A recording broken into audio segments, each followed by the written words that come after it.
Neil, I'm going to ask you a favor, and it's not going to make you happy. I owe you many favors, Leo.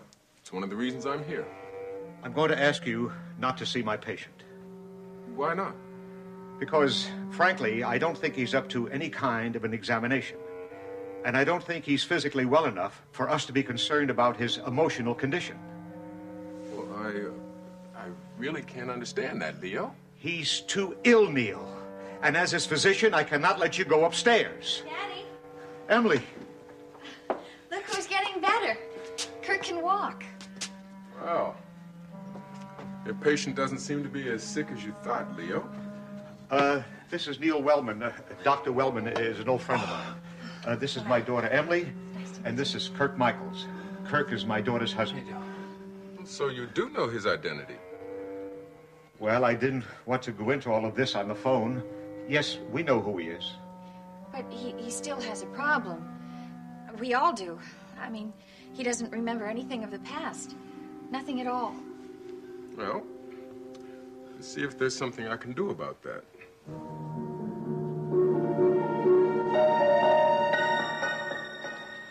Logan, you must think I'm awful. If you do, I can't blame you. I just hope you understand that, well, I wasn't putting you off or anything like that. I just felt I needed a couple days to kind of hermit myself. Well, of course I understand. When you are in the mood for company, I'm available.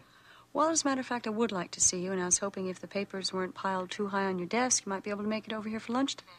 Well, I don't know about that. It means I'd have to forego trying out that new pizza parlor, but I guess I can make the sacrifice. Good.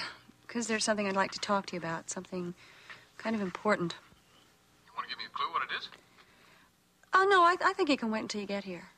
Okay. See you in half an hour? Okay. Bye-bye.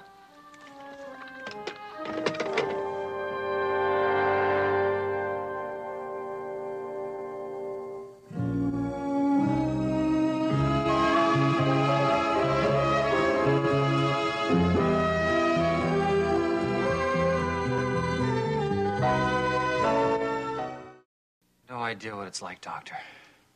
When I think about my past, it's like reading a book with blank pages. I look in the mirror, and it's like staring at a stranger. But you know who you are. We've told you But that. it's not the same as remembering for myself, Emily.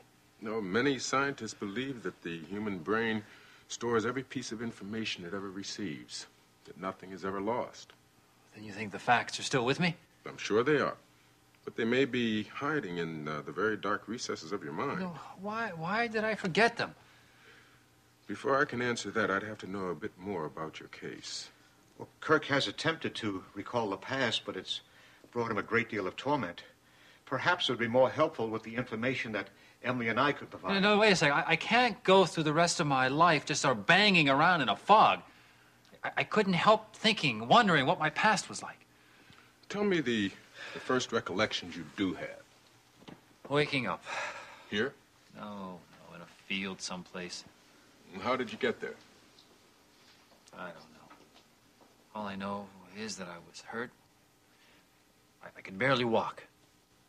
But you did, obviously. Why didn't you just lie still and wait for help? I don't know. There was something inside of me just driving me, telling me that I couldn't stay there. See, Kirk made up his mind that he was going to come back to me, and he wasn't going to let anything stop him. I remember walking and walking. God, every step was such an effort.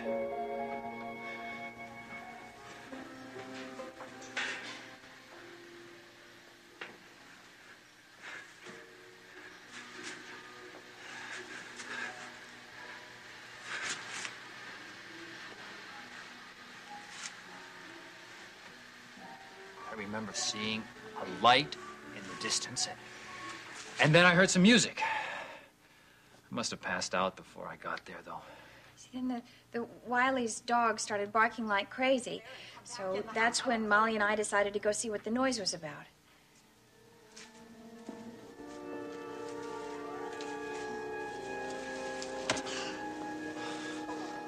He's hurt. Molly, somebody has been hurt. Then we will call an ambulance. No, we can't just let him die out here. We've got to bring him in the house. Emily, I won't allow it. Emily, I forbid it. I will tell your father, Emily. Oh, please, you've got to help me, Molly. He's much too tall. I won't be able to manage by myself. Emily, I will not help you bring this tramp into our house. Molly, please. You've got to help me. Well, you can't just let him die out here. Emily, this is all wrong. But it's the only thing we can do. No, please. Please help me. Then I remember waking up and I saw Molly and Emily standing over me. That's when I realized I didn't know who I was. Will you please tell us what you were doing out there? I have to call somebody. Somebody has to know where I am, that I'm all right. Who? Is it a woman? Oh, no, just tell me the name and the number and I'll call anyone for you. I can't. I don't know the name. I can't find it. I have to call somebody. I don't know who. And you have no recollection of who this person was that you were trying to contact? No, just that it's somebody that meant a great deal to me. By this time, Emily realized who the young man was. And little by little, I began to fill Kirk in on what I knew about his past. Leo, would you mind if I used your office? I'd like to speak with Kirk alone. Well, Emily and I can tell you whatever you want to know. I'd rather he tried to tell me. It might uncover some other memories. No promises, of course. Yeah, right this way. Come on, Kirk. Oh.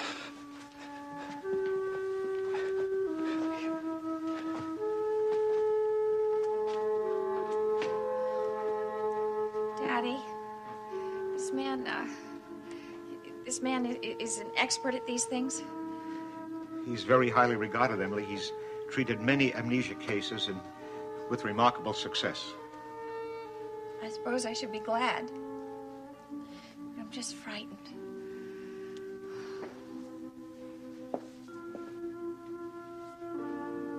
Make yourself as relaxed as possible.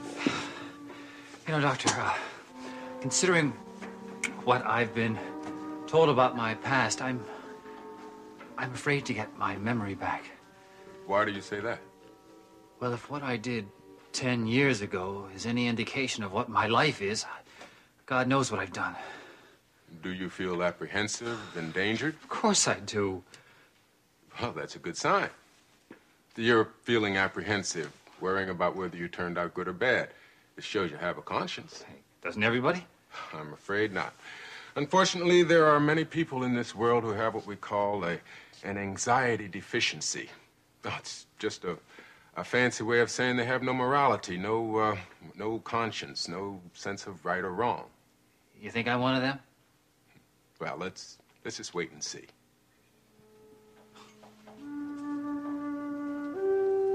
What's he doing in there? Daddy, how can he treat Kirk for loss of memory? Well, he's not treating him, Emily. He's simply trying to learn more about his condition. And after he does that? I don't know. He won't take him away, will he? I mean, he won't bring him to a hospital or anything like that. No, Emily. Kirk is still my patient. Can I get you anything, Dr. Gold, Miss Emily? Not for me, Molly. No, thanks. Is your doctor friend with him? Yes, they're in my office. Do you think he can help him? But we don't know yet, Molly. Well, I certainly hope so. This whole business is beginning to give me the creeps, if you don't mind my saying so. We're all hoping for the best. You know, come to think of it, Molly, I think I would like some tea. Well, I'll get you some. If this Dr. Wellman can bring back his memory, he may not want to stay here anymore. Isn't that right? Molly, would you get the tea, please? Well, you may not want him to stay either, Miss Emily. You never know. He is my husband. Well, you don't know. You don't know what's been happening to him in these past 10 years. He's still my husband. What I'm trying to say, Miss Emily, is he may not think of himself as your husband. Not anymore. That's true. I hope Kirk never gets his memory back.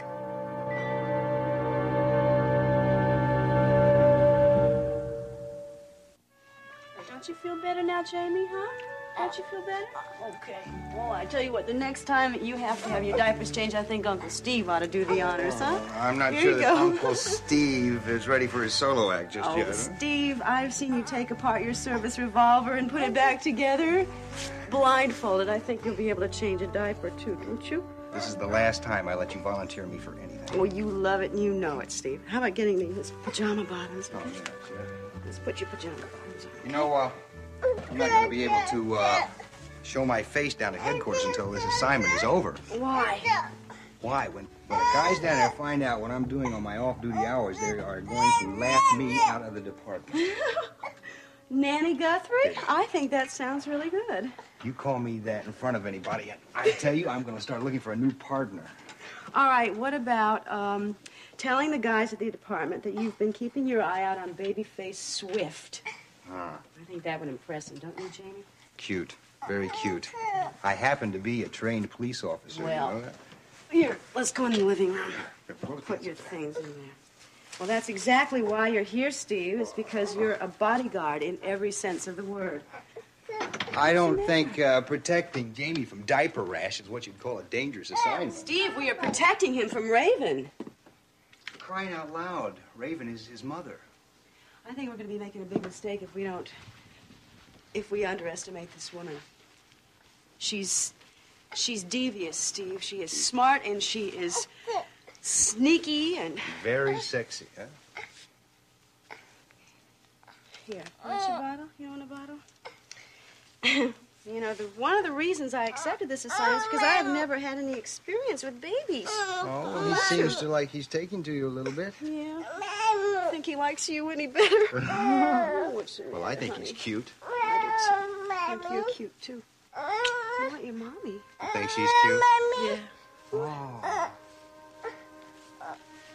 This is funny. It's like playing house a little bit, you know? Yeah, there are similarities.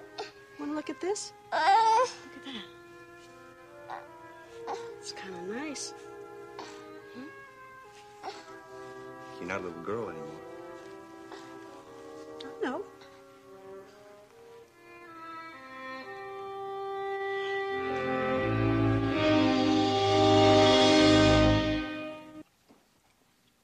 Boy, Logan, I can see why Draper used to call you Swifty. Eating that fast is not good for you. Yeah, well, it's a filthy habit. No reflection on the food, though. It's delicious. Best tuna salad sandwich I ever had. Glad you like it. You know, for a person who invited me over to chew the fat, you haven't said very much since I got here. I mean, you did say that you had something on your mind, didn't you?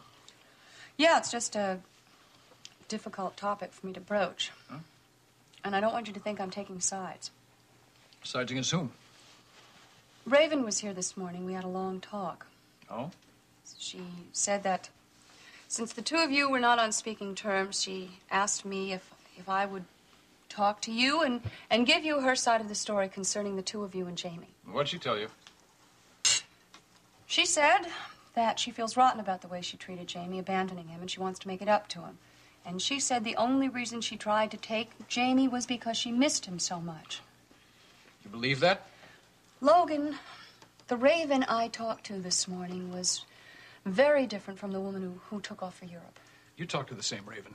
She just put on a different face, that's all, of which she has many. I don't know, maybe, just maybe she really has changed. Why else would she want Jamie so desperately? She wants to see me squirm. No, I don't think even Raven hates you that much.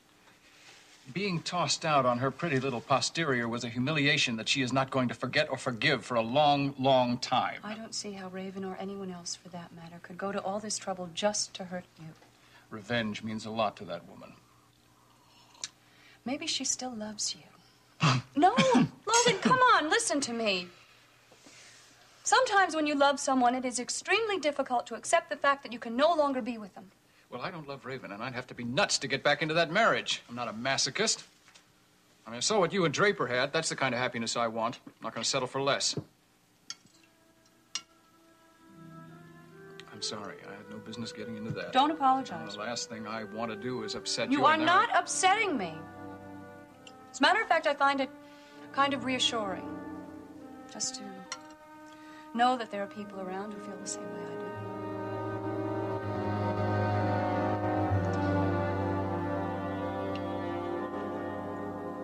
Nothing about his past came back to him?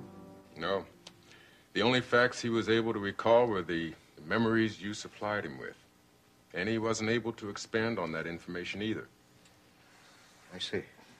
Doctor, excuse me for asking, but couldn't he be faking any of this? No, his loss of memory is genuine.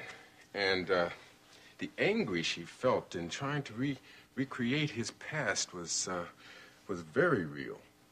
Doctor, could I go in and see him now? Well, he's really been through the ringer. I think it's best if we let him rest a while.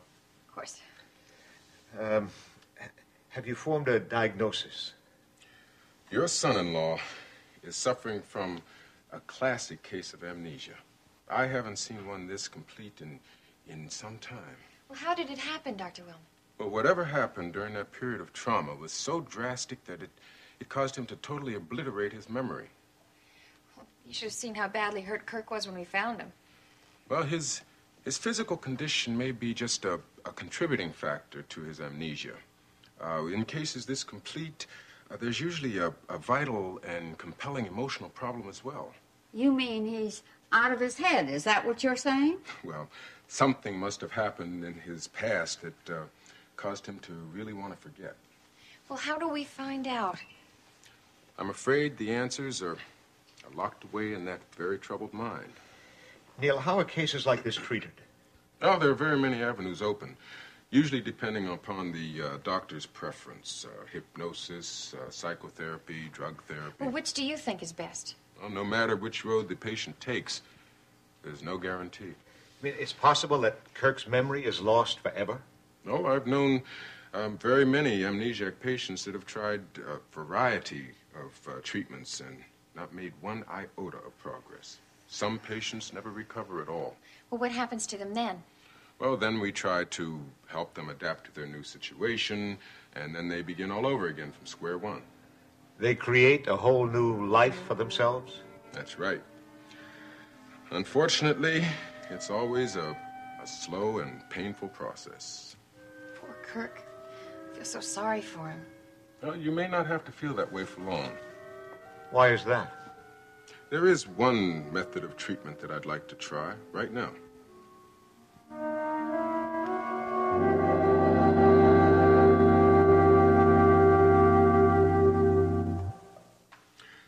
I've become fascinated with this particular case, and I'd like to see what I can do to help. What form of treatment are you suggesting? Narcosynthesis. Well, what's that? It's a form of drug therapy. Yes, I've had some luck dealing with cases similar to this using sodium pentothal. Sodium pentothal, isn't that a truth serum? That's what it's called sometimes, yes. But you said he was telling the truth, so what can the drug do about that? Truth serum is really a misnomer. There's no drug that can force anyone to tell the truth. Sodium pentothal earned this nickname because it has properties that relax a person to a degree that helps them release suppressed feelings. I see. So you mean that one shot of this serum and he'll tell us all about his childhood. Is that what you're saying? I don't expect his past to rush back at that degree. I see. No, I'm looking more for to be able to gain some kind of insight into the trauma that caused this blockage. See, then we'd have something to build his recovery on. Well, if Kirk felt he had something to hide, he must have had a very good reason. Well, if he takes this drug, he may learn things that will make him feel worse about himself. That is a possibility. Neil, must this be done now? Well, I see no reason in waiting. As a matter of fact, allowing him to wait much longer would allow him to bury his anxieties much deeper. Well, I don't know if he's up to this sort of thing physically or emotionally. I have been treating him, Neil, and I think we ought to wait. Well, I think Dr. Wellman's got the right idea. The sooner we get to the truth, the sooner this house will get back to normal. That's just my opinion, of course. Well, I'm sure we're all well-intentioned. But the only decision as to whether we proceed or not is up to one person. Well, have you told Kirk about what you want to do? Yes, I explained the procedure. I told him to weigh the pros and cons. I've made my decision, Doctor. I've got to know who I am. I'm going to do it now.